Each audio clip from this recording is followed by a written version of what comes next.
अंततः सत्य की जीत हुई। अरविंद केजरीवाल जी के मामले में अंततः वही हुआ जो अपराध और भ्रष्टाचार के मामले में होता है। अरविंद केजरीवाल ने अपना नारा बना लिया है कि करेंगे जमकर भ्रष्टाचार, बनाएंगे इसको अपना जनसिद्ध अधिकार।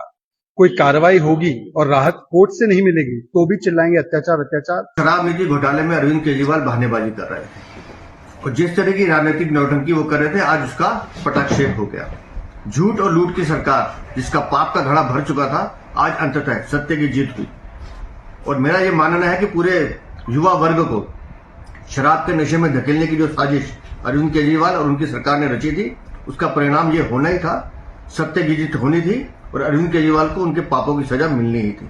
अरविंद केजरीवाल जी के मामले में अंततः वही हुआ जो अपराध और भ्रष्टाचार के मामले में होता है।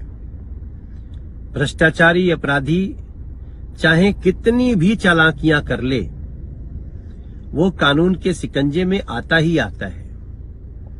और मैं समझता हूं अरविंद केजरीवाल जी के गिरफ्तारी के बाद ये बात दिल्ली की हर गली से निकल रही है कि दिल्ली के साथ जो धोखा किया अरविंद केजरीवाल जी ने, दिल्ली के साथ जो क्रूर मजाक किया, जो दिल्ली को लूटा अरविंद केजरीवाल ने, भ्रम का जाल फैलाकर सत्ता हथियाया और सत्ता हथियाने के बाद दिल्ली को लूटा, उस अरविंद केजरीवाल को दिल्ली के लोगों की हाय भी लगी है।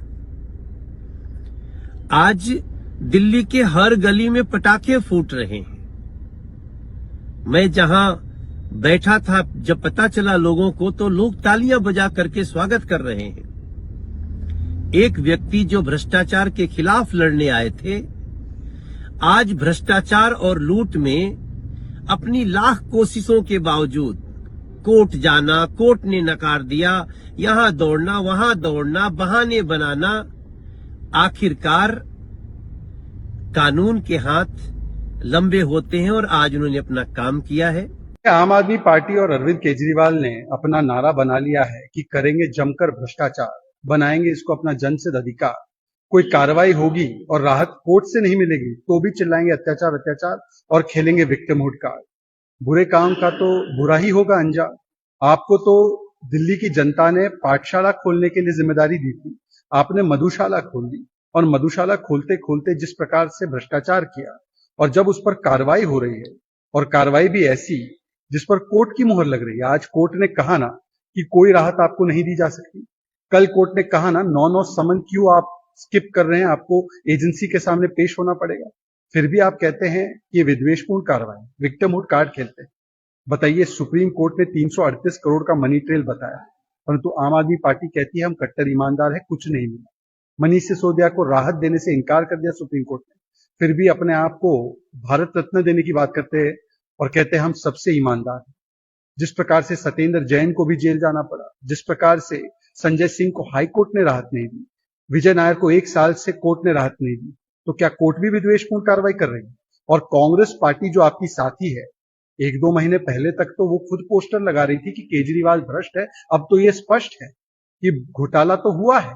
तो आज इन सवालों का जवाब देने के बदले कि कैसे आपने 2.5% से 12% कमीशन कर दिया, कैसे आपने होलसेल में प्राइवेट सेक्टर को आने दिया, ब्लैकलिस्टेड कंपनीज को आने दिया, किस प्रकार से जब कोविड का कालखंड था तो हजारों करोड़ रुपए आपने शराब घोटालेबाजों की जेबों में डाल दिए। इसका जवाब देने के बदले आप विक्टिमहुड कार्ड खेलते हैं। और देखिए कितना बदल जाता है इंसान। जिन लोगों ने राजनीति में एंट्री लेते वक्त अन्ना हजारे के साथ कहा कि पहले इस्तीफा होगा फिर जांच होगी, हम नेताओं को जेल भेजेंगे जो भ्रष्टाचार करते हैं, आज वो लालू प्रसाद यादव के ऐसे शागिर्द बने हैं कि इस्तीफा तो दूर की बात, जांच में सहयोग नहीं करते और तिहाड़ से सरकार चलाने की बात करते हैं। मुझे लगता है कि इससे ज्यादा पतन नहीं हो सकता किसी राजनीतिक दल का।